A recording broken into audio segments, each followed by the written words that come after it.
Hi there, and you're welcome to another interesting and informative episode of AAU Talks, the voice of higher education in Africa. My name is Ajiman Otrodako, and today we'll be exploring on AAU Talks the footprint of colonialism and how it has impacted the production and circulation of knowledge within Africa, Asia, India, and Latina.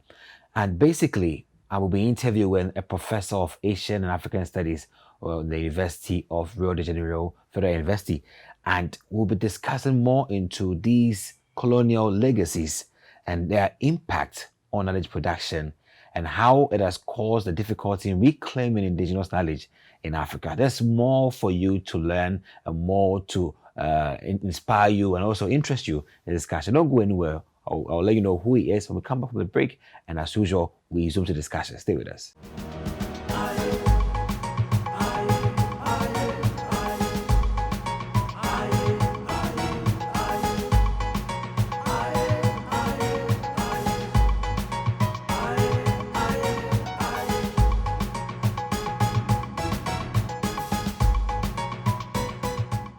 So welcome back on AU Talks, the voice of higher education in Africa. My name is Ajiman Otrodako, and joining me today in the studios of AAU Talks to discuss the topic colonial echoes, unraveling knowledge narratives across continents is our very own Professor of Asian and African Studies, Professor Claudio Pinheiro.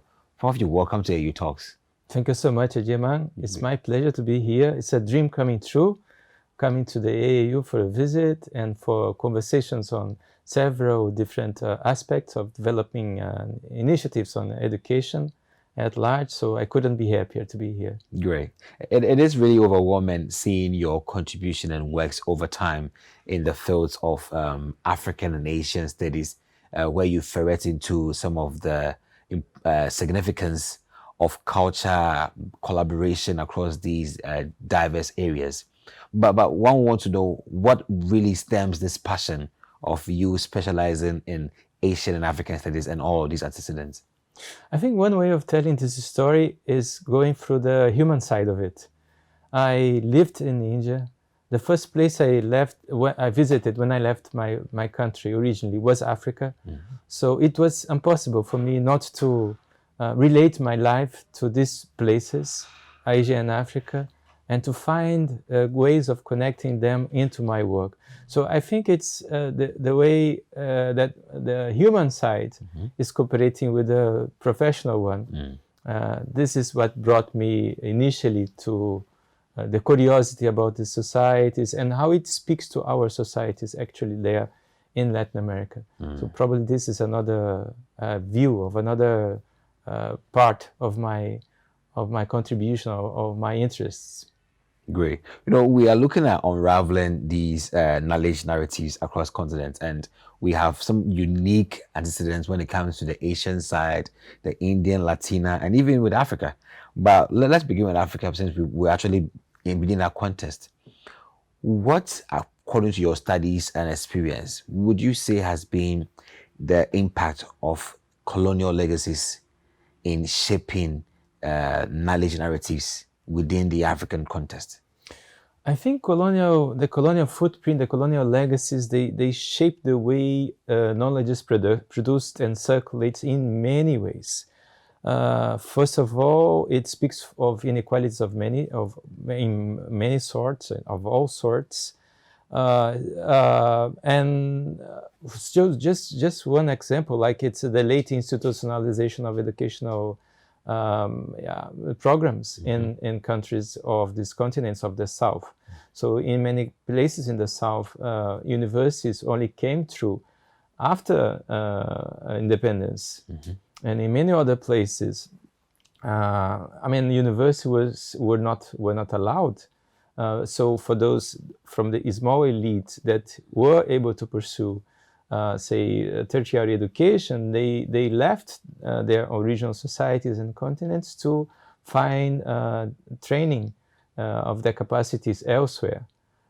So in this regard, it always speaks of perpetuating inequalities within our societies, where only small elites could attend to educational institutions.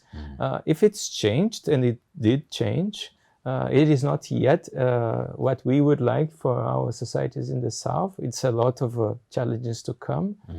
I could also say that the lack of communication between societies and educational institutions across the South.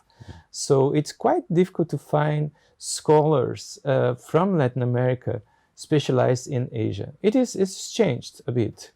And the same for Africa, or African scholars working on Asia or in Latin America. So you find names, of course you do, but when you think of the young students, the way they develop their imagination about possible futures, the South is never the first option. The desired trips or initiatives of student interchange. Yeah. They never think of the South as the first option. It's very rare. So this is probably another legacy of colonization. Yeah. And it goes until the professionals. When we turn to professors or to scientists or to researchers, we desire to cooperate with universities or institutions in the North. Not only because we see that this is like the reputed institutions where the real knowledge, the real science is produced, but also because of the funds. That's another aspect that might speak of this colonial legacy. And one can also talk about the impact in terms of language. Yeah, how are these footprints felt within? For example, if you go to Nigeria, they say when the missionaries came, they felt, they recognized the language, the indigenous few, and yet introduced their languages and dictated how education should be like. Gradually wheeling away the indigenous culture, the indigenous knowledge and beliefs, and then introducing something new to them. And now we don't even identify, or these victims are unable to identify their true identity. What did you see about that as well?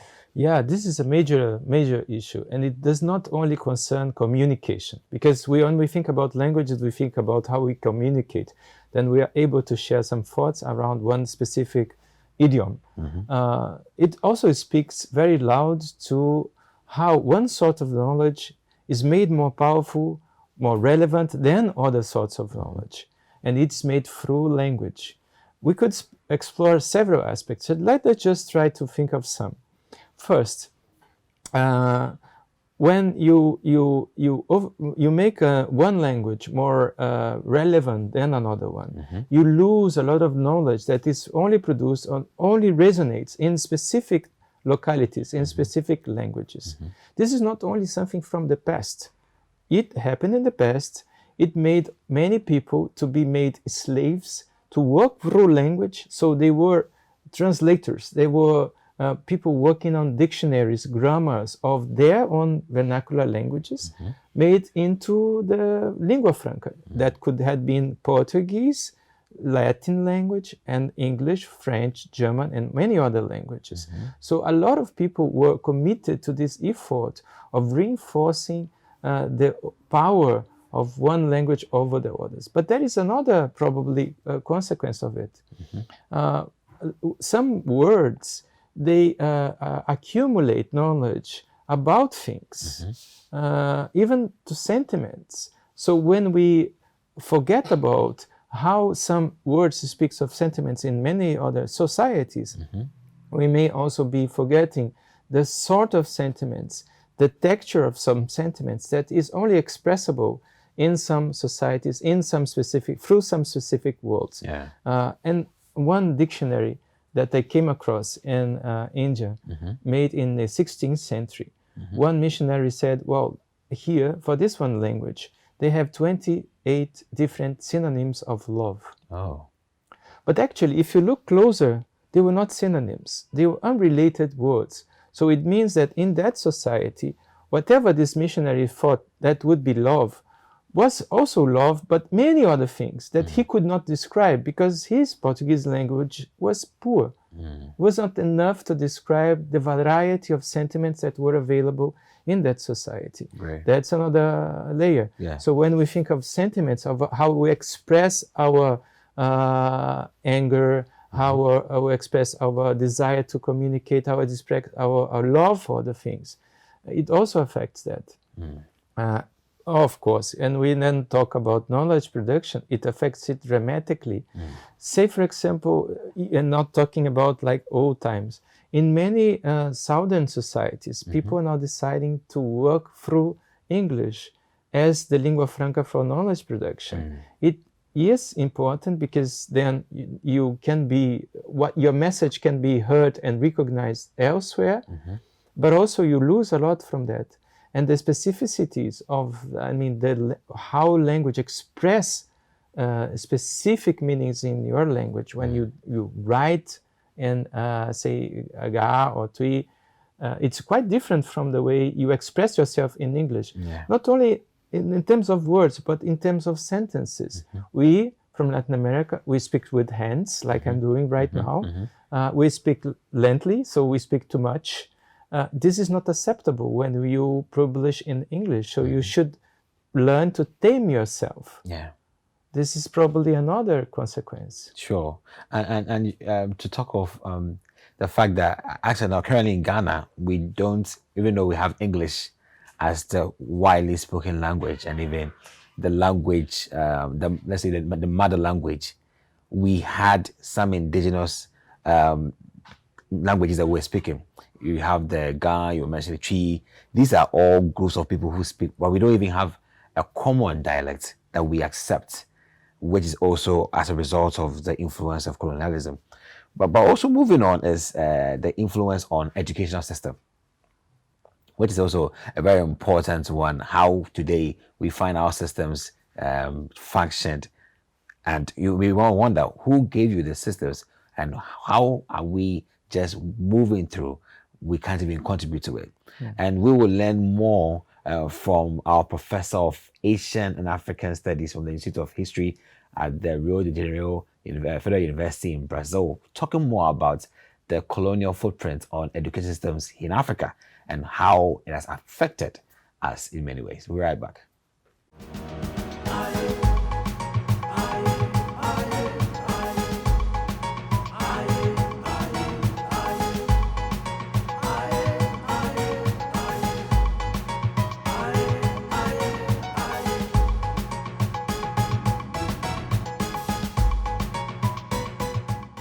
We're glad to have you back on AAU Talks, the voice of higher education in Africa. I'm still with our professor of Asian African Studies, Professor Claudio Pinheiro. And Claudio, we were looking at the stake or the stain on the educational system in Africa. Tell us more about the colonial footprint on education systems in Africa. I think one of the things that colonization does, or did and still does, is promoting amnesia. Forgetfulness. We forget about the knowledge we produced before because something more important or made more important came later and reorganized our way of thinking through things. Reorganize our cognition, how we learn about things. In one dimension, universities are not exogenous to this continent. And this is important to remember. Only recently in the world we came back to recognize that universities are actually, historically speaking, originated in this continent, not in Europe as we thought. People find this quite hard to believe, looking at how things have been over the years. Indeed, it was from Africa. We can't even believe it ourselves. What are the evidence to prove that? Yeah, well, we have written histories about Al-Qarawin, this university in Morocco, that was established in the 9th century, so around 850 something. Also, it was not an isolated example. It was connected to many universities in a line of institutions that were connected and that had scholars circulating through until Egypt. So this speaks of a large, very large geography in part of the continent in which people were thinking collaboratively. They were exchanging ideas. They were traveling and thinking through, which is another tradition, religious / academic tradition of this continent, which was by and large absent from the narrative of how universities came to be as institutions that educate people. When we think of universities and we think of models of universities that were developed in Africa, Latin America, or Asia, we always think of European universities. So the way the curricula was developed emulates the way the curricula was developed elsewhere. Even the readings, if you check the syllabi, if you check what people were reading, what people were learning, what people were, what assignments they were having, all this at some point came from elsewhere. So this whole history was forgotten. And this process of repeating an amnesia is probably one of the undesired legacies of colonialism, just to start with. And can you help us shed the light on the challenges? Today we are reaping from this, let's say, unfortunate happening, but it is what we've come to meet. We take it as it is. But yeah, we also recognize the need to integrate indigenous knowledge, what we have nurtured, what we know. But now we want to find a way to blend it with the colonial touch.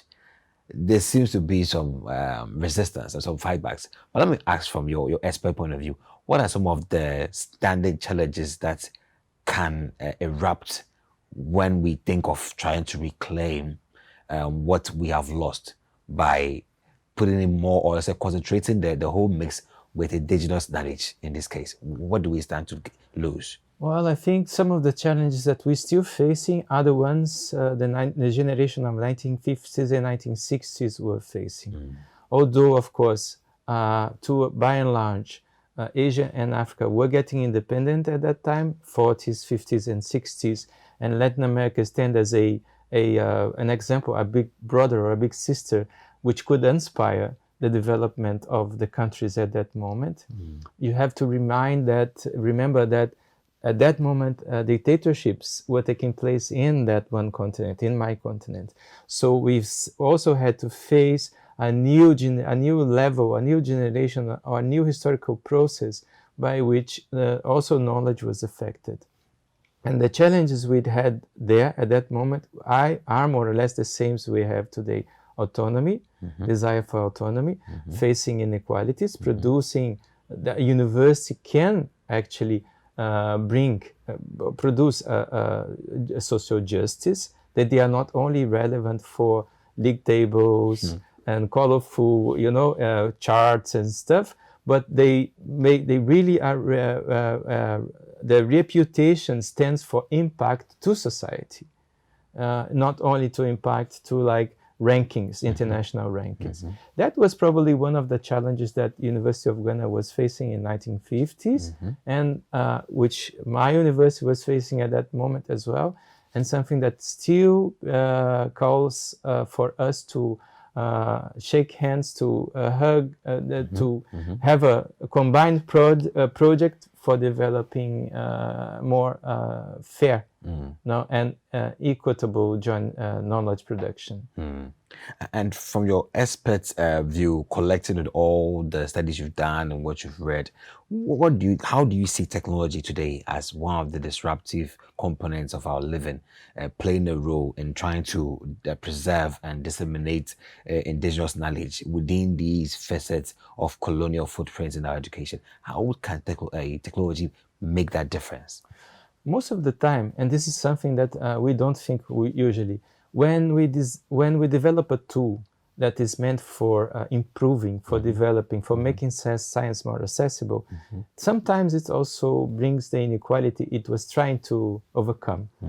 So, for example, say the platforms where we have digital platforms for articles, publications and etc. That they are, of course, online, so we all technically are able to access, but of course they have the common layers. So not every country in the world or not every university has access to the big repositories of knowledge that is produced today in the world, because not all of this knowledge is open source.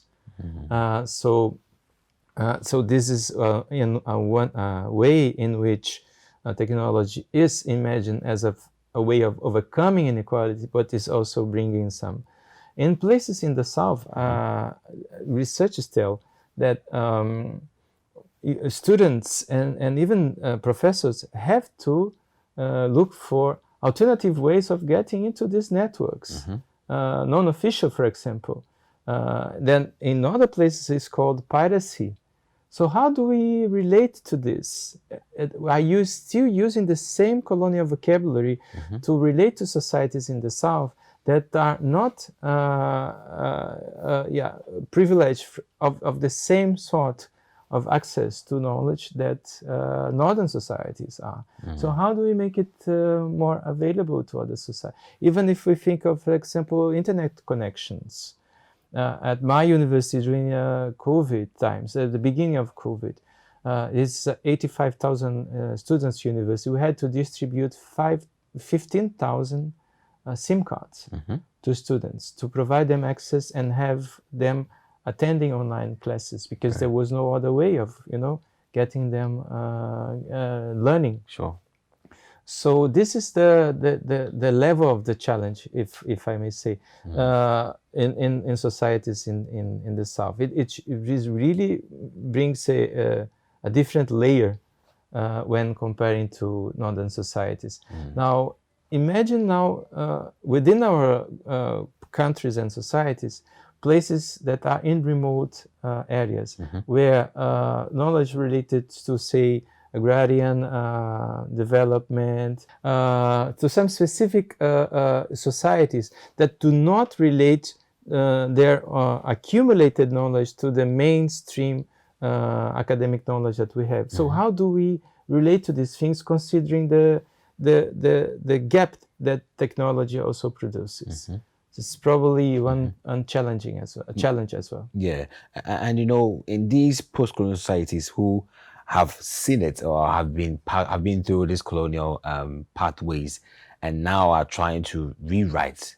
You can't change the narrative. It's been the narrative so far that you're a post-colonial society and your education system has been already molded. So you are just filling in the spaces, and you see a need that to not lose your identity, you're finding ways and means to introduce indigenous knowledge as a way to also or bring some ingenuity to your studies or to your community.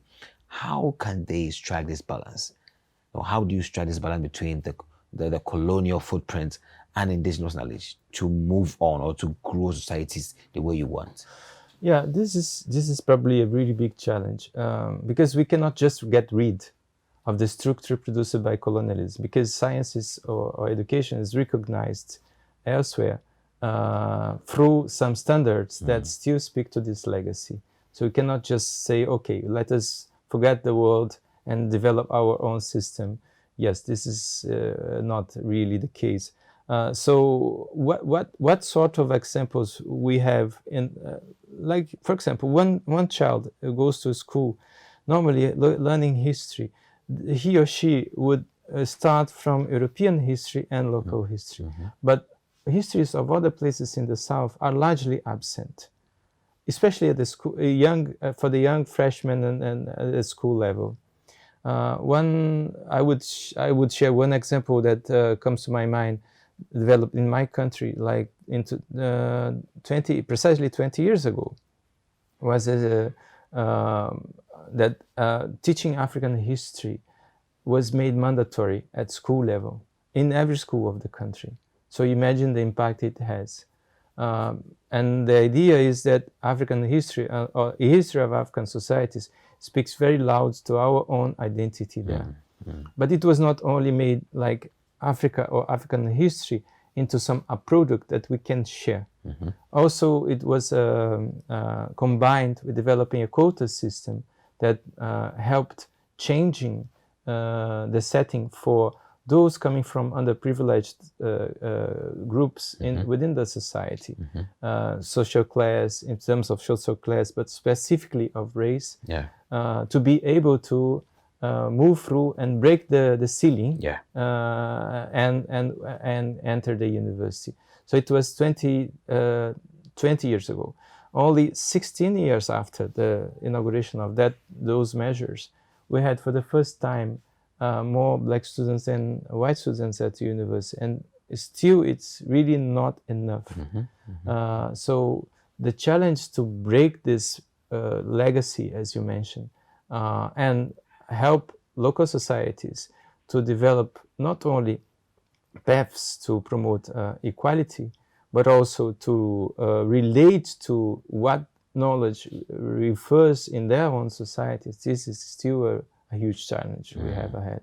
You know, whilst appreciating the lag and the challenge that we have, we still have to make steps to the future. So as we step on leaving what's past behind and then building a bigger community, a bigger future, what are some of the steps that you proffer from your spectacle that societies within these contexts should inculcate as a way to reap and also as a way to move on more stronger and more positive? Well, I think if you think broadly about societies, getting to get more curiosity about other southern societies. In Brazil, although there is like a huge, it's quite visible how Africa speaks to our daily life, not only in terms of the demographics of the population, which is majoritarily black and of Afro-descendants, but also in terms of how southern societies were submitted to the same situations in different settings, to the same mechanisms that produced inequalities, especially in education. Now, if you speak about education, getting to know more about histories of other places, but also, and then speaking about universities, helping develop a new system of accreditation and collaboration between southern universities. This would be is probably one of the big challenges, and this is what we are now tackling through the agreement between AAU having our university to help developing a platform for Latin American universities to join African universities, which is this is probably one really path-breaking initiative that we are working on. Sure. I think it brings so much relief when we realize that we could also collaborate across all the divides, particularly South-South collaboration, because there's so much similar that we could tap from. And also, I mean, opening wide our communities to these very similar people whom we can learn a lot from and exchange a lot from. Professor Claudio, thank you so much for your time on AAU Talks, for helping us, taking us back into the annals of history, for us to appreciate colonial impact in our education systems here in Africa and other parts of the world, and also seeing the way forward within all these, the historical background antecedents is well appreciated. Thank you so much. I believe you also learned a lot. There's so much that we haven't really realized in moving out from these cloaks of colonial impact, and how we can also rewrite the narratives for ourselves with the integration of indigenous knowledge, and also collaborating more with like experience areas of the world like the South, who also have been through what we've been through here in Africa. This is what we bring you on this discussion. We hope to bring you more for you to appreciate these historical antecedents with the impact of colonialism towards education with a professor of Asian African Studies, and for you to appreciate more from him on all these very unique topics when it comes to higher education. So until we meet next time, it's been a very wonderful time with you, Professor Claudio, here on AAU Talks, and we look forward to coming your way next time with another interesting topic when it comes to higher education and its growth in Africa and across the world. Have a nice day and bye.